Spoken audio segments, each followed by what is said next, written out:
ka ng grasya. Ang Panginoong Diyos ay sumasa iyo.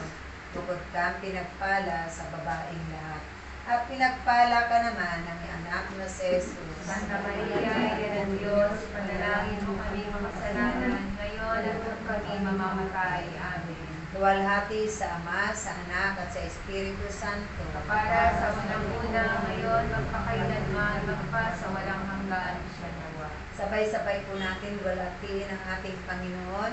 Luwalhati sa Ama, sa Anak, at sa Espiritu Santo. Kapara na sa unang-una, ngayon, magpakailanman, magpa sa walang hanggan. Siya nawa. Sa ngalan ng Espiritu Santo.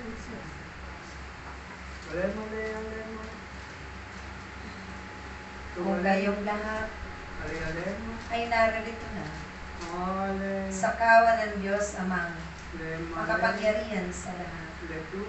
Naway nauunawaan ninyo kung paano ninyo susundin at tutukdin ang inyong mga tungkulin, may kalakip na pag-ibig at pagmamahal, at lagi ninyong paglalaanan ang oras at panahon, ang tipanang araw na siyang itinatakdang niya lagi sa banal na tahanan ito, upang siya ay laging makatipan ang bawat mga esposa at esposo na kanyang itinakda sa bagong Jerusalem. Kung kaya't pagbutihan ninyo ang inyong pagsunod sa kanyang kalooban, na magpahanggang sa huli ng inyong mga buhay. Narito, kayo nagkakaisa, nag-uunawaan, nagpapanalangin, nagmamahalan, nagpapatawaran, nagmamalasakitan sa isa't isa. Dahil kayong lahat ay binigkis ng Diyos ng kanyang pag-ibig at pinag-isa sa pangalan niya. Amen. Yun na po, napaka-importante na yung mga esposa ni Ama ay makita yung pagkakaisa, lalo na po dito sa bago Jerusalem. Salamat naman po sa inyong pakikipag-cooperate. O, bagamat mainit, sabi ko nga kay ate ko, huwag kang matakot sa init. Bakit? Yan ang gamot niya sa katawan ko. Tandaan niyo po ang init, huwag lang itong sobra, gamot. Pero pag sumobra, yung init na yan, kung tutulog sa inyo. Kung tutulog ka ng init. Kaya nga, kung naiinitan kayo, magdadagdag tayo ng electric fan. Kung naiinitan pa rin kayo, andyan si Brother Buboy. Baka mag-ano. Ang problema lang naman natin yung pagbayad sa kuryente. Di ba? No? Pero patay, kung ito lang naman kapraso to, isasara daw. Oo. Nakasiyubi yan. Eh, hindi naman tayo gagastos ng anak ng kuryente. Pero ano ba ang konsepto? Bakit tayo nakatapis? Bakit tayo ang tawag dito? Nakabalabal.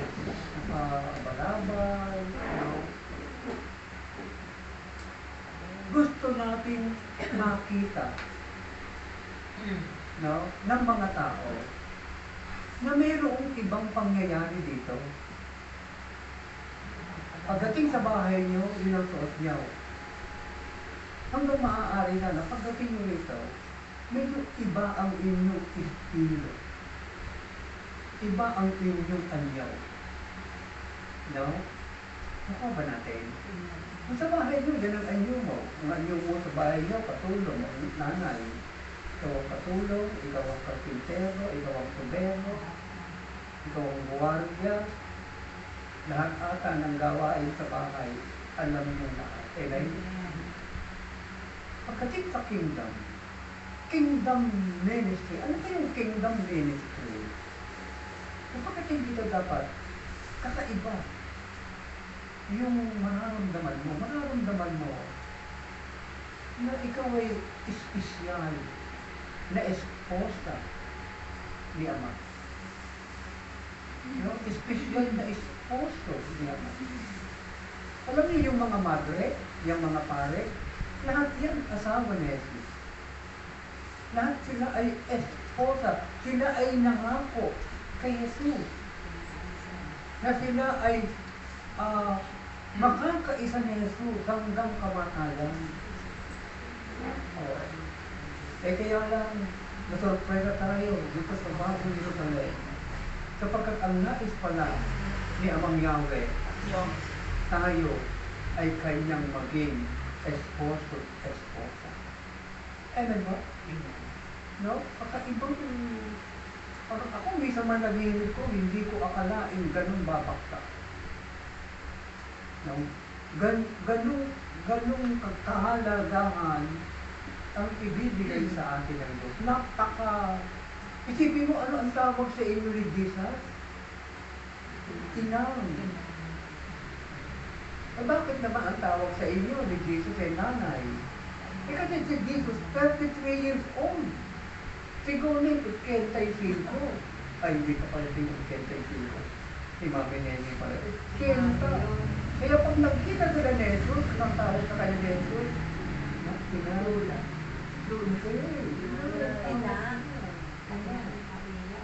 Kaya nga ang sabi nga ni Jesus, gusto ko kayo ay maging kamukha ng aking nanay. Kaya nga tayo nagbelo. Ngayon, lalong nabighani sa inyo, no? Sa atin. Nabighani yung kalooban ng Ama sapagkat nadagdag kayo ng kagandahan. Ay, kita nung natin po rin, no? Parang binalot ng pag-ibig. Nakapay kayo, di ba? Okay, okay. Oh. Si Ate Tess naman ay binalot ng kagalingan. Oh, para siyang dahon. Green. Green. Ay, ito matindi. Para siyang gintaw. Gintong gintaw. Kita mo naman. Ibig sabihin, pag yan ay nakita ng mata mo, malilibang yung mata mo. Hindi kakaiba. Amen ba? Merong ibang sustansya. Merong ibang dating. Merong ibang sarap. Alam nyo, yun daw kulay ay naghahatid sa atin ng kakaibang elemento ng ating damdamin. Yung mga kulay na yan, may mga message yan eh. No? Kaya nga, pag yan eh, iba yung dating ng isang kulay lang eh. Pero yung iba-iba ang kulay, naku, parang halo-halo eh. Amen ba? Di ba yung halo-halo, pag nakita mo, iba-iba kulay mo ito. Sarap talaga yung halo-halo. At marahil, ito din yung sinasabog, kasi tinetento pa lang natin. Kakayanin nyo kaya na magmantika. Alang-alang kaya ba? Kasi hindi po pwede na yung suot nyo sa labas, ganun din ang suot nyo rito. Hindi pwede. Bakit? Kasi kingdom to eh. Yan, katayo yung mga pinag-aarian ng Diyos. Yan ang kingdom. Nakita nyo? Si Jesus, may corona. Kinit nga lang. Meron siyang upuan. Nakaupo siya mapayapa doon sa kanyang trono kahit na siya nakahubad. Ibig sabihin ay pinaupo siya siguro matapos buntihin. Pumuka mo ganyan sa upuan na yan dahil mamaya ikaw ay ibibiti ng ako. Kaya nakaupo siya, nakatalampak yung pagkakaupo niya. Kapag natin, sana isipin niyo, nga naman, tama si Brother Dominic, kingdom to eh. Dapat ang ugaling kingdom. Dapat ang salitang kingdom. Pero hindi ito yung human kingdom. Ito ay divine kingdom. Ang kingdom na ito ay galing sa langit, ibinaba dito sa lugar na ito. Kaya nga itong luting ito, Itong tahanang ito, ang tawag dito ay bundok Sinai. Ang tinutungtungan natin ay bundok ni Yahweh. Ito ay banal na lugar. Holy ground. Ano ang katibayan na ito'y banal na lugar? Isipin niya, hindi mamatay-matay eh. O ilang ulit nang nagdeliri yan. Pero hindi mamatay-matay. Ano ba natin? Yung hindi na pumupunta rito, ay patay na. Ano ba yan? Yung isang kapatid natin, iginamos pa sa hospital, huwag na makapunta rito eh. Pagkatapos, pinagbubutas yung katawan. O, doon na, talapon na lahat. Hindi na siya nakarating dito, hindi na nakabalay. Nakuha pa natin. Pero yung makakapunta rito, yung makikinig ng mga dasal, mga papuri, makikita ninyo, pagpapalain kayo, kagaya ni Puri. Isa ni si Puri, ang dami ng bahay na. Hindi na malaman kung saan titira yun eh. Sabi nga ni Brother, ni Tatay Rusing eh, pwede naman sa Tarlac sila tumira, wala namang nakatira dun sa second, naka-aircon. Nakuha niyo. Yan ang pangarap ng Diyos, yan ang sinasabi ko sa inyo. Oo. Eh ako yung bahay ko nga, hindi ko naman pinangarap na gano'n yun. Ang pangarap ko lang eh, ground floor. Yung anong pangarap ko sa baba, parang mansion. Ano? Ito, mansion ba tawag daw? Wala akong second floor. Oo. Ganun lang ang bahay. Ang nangyari, ang nagawa, third floor. Bakit third floor? Kasi, baka mamaya, inipad ng bagyo, yung bubong, ay pinapakan ko na para hindi na kayang liparin ng bagyo. Kaya naging third floor ko na eh. Nakuha ninyo? Ganun kung kayo may mga pangarap dito, matutupad lahat ng mga pangarap ninyo. Di ba Nanay Donel? Oo. Dito. Kaya lang, ihanda nyo ang inyong sarili kasi kingdom to eh. Dito, sa kingdom na ito, sino ang matutunod dito? No? Wala ko mga esposo eh. Siya Si Ama. So, level by level lang naman yan. Si Ama, una, siyempre. Tapos si Jesus. Tapos Holy Spirit. Tapos si Mama Mary. At pagkatapos, tayong lahat. O hindi naman kayo papayag siguro, ako lang matutunod. Tama ko ba?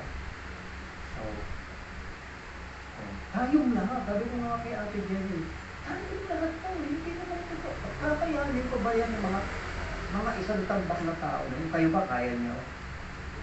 Eh sinabi lang nga, hirap na hirap na Kevin, dadagdagan mo pa. Hindi ba? O sa mga anak ninyo, siguro, hirap na kayo. Dadagdagan mo pa ng ibang tao. Ay, Diyos ko napakahirap.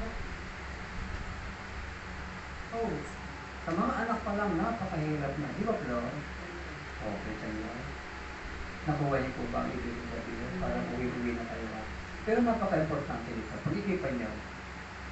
Kasi ngayon ay pasasabugin natin ang pag-ahari ng Diyos sa lugar na ito. Kaya magsasabog kayo ng kalinlingan. Magsasabog kayo ng karunungan. At siyempre, lalong-lalo na, magsasabog kayo ng kagandahan. But, magandang lola. Ano ba? Ito, magandang nanay. Oh. Si Ate Ken, magandang therapist. Oh. Si Scario, magandang katulong. Si Natis, magandang tagahugas ng pinggan. Si Brother Ben, huging gitarista. Hindi ba? O, ano si Puray?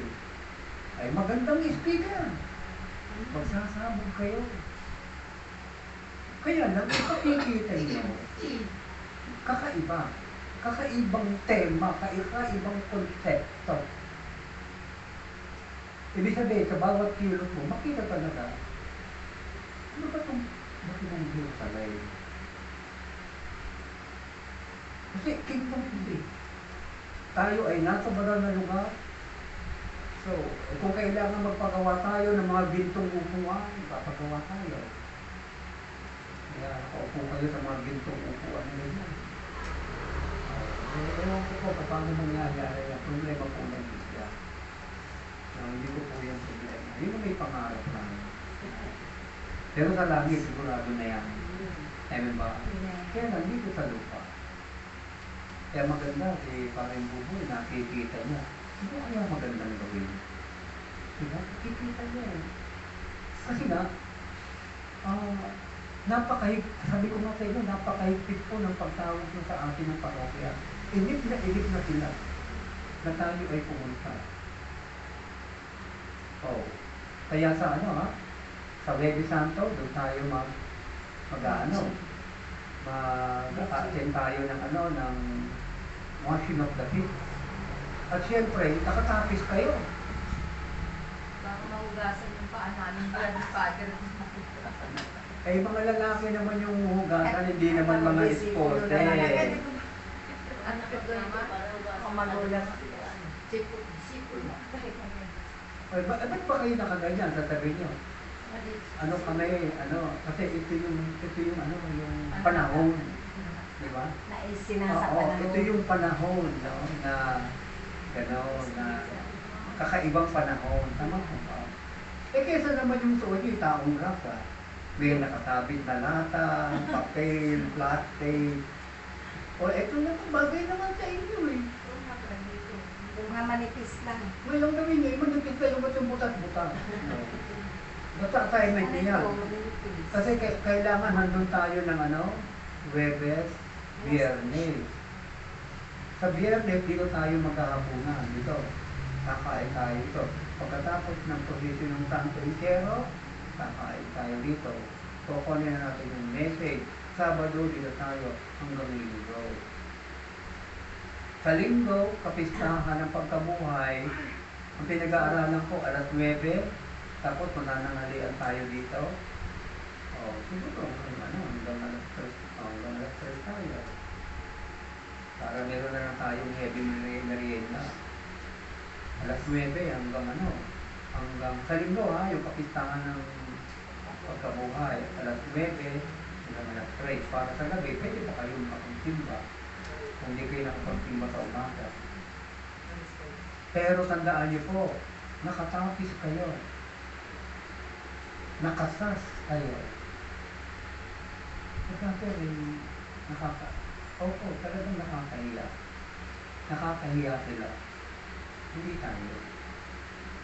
Hindi nila mga. Kasi ginagawa naman natin ito para sa Diyos. Palagay natin. At sandali po, hindi lang mo kayo ang nagsuot niyan. Napakaraming mga tao sa buong mundo ganyan po suot. Tama po ba ako mali? Mostly, Oh, no? Lalo na yung mga katutubong sa Mindanao, halos ganyan ang mga suot nila. Oh. Pero ito, ang nagsusuot nito, mga Kristiyano. Ibig sabihin, nakikita natin yung magandang kasuotan nila. Kaya ginagaya natin. Hindi ko natin sinasabing gayahin tayo ng simbahan. Ang sinasabat ko lang, sinusuot natin ito para magkaroon ng ibang sangka yung ating pagsamba sa Diyos. Hindi pa nga kayo sumasayaw. Parang yung mention na gano'n. Oo, mention na gano'n, di ba? Ang hahaba niya ng mga damit, mga kasuotan. Ganun po siya. Nakuha niya ako. Ganun po siya. Siguro pag nakita nyo nga yung LTD, matatawa din kayo, nakasali. Hindi. Oo, no? Kasi nga talagang ganun di ba? Oo. Pero mas maganda naman sa inyo kasi iba-ibang kulay.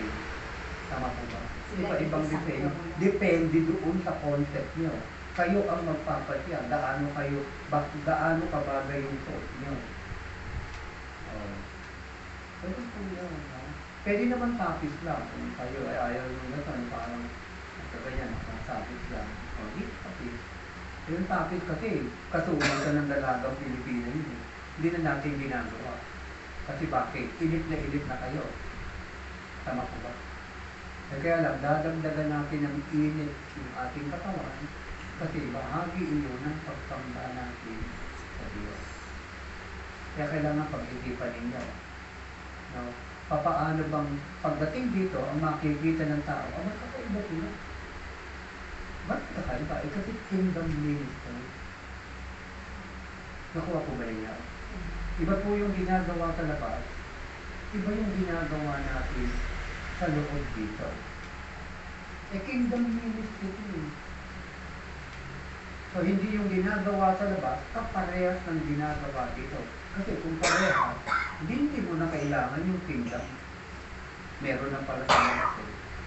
Amen ba? Kasi siguro, ang paglaan ko na tayo, salamat po sa inyong pagiging ng panahon.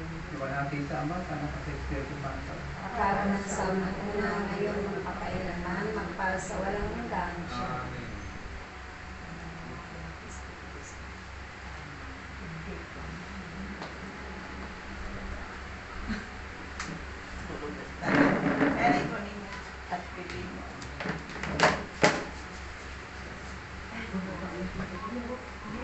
Alas 10 na brad, wala na kami Hindi naman masakyan. ako pinabihan.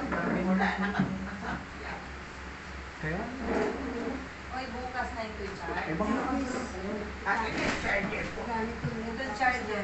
Tapos, ganyan na siya. Jagger mo. Hindi na yung ganyan. Hindi na yung itatapis. Ganito natin, tapis. Ay, patay po. Hoy, hindi ko pa nabunot yung ano.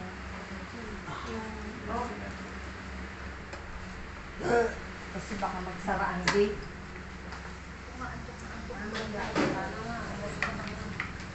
Parang gusto ko ng pibikit.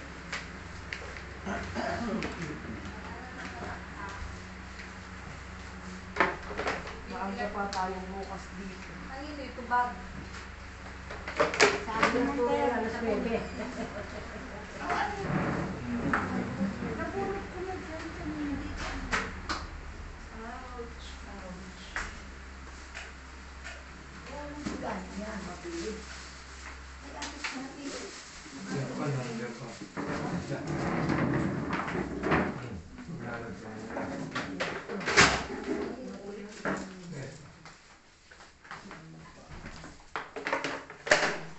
Ay, my God. Kaya napuno na, oh, saktong-sakto.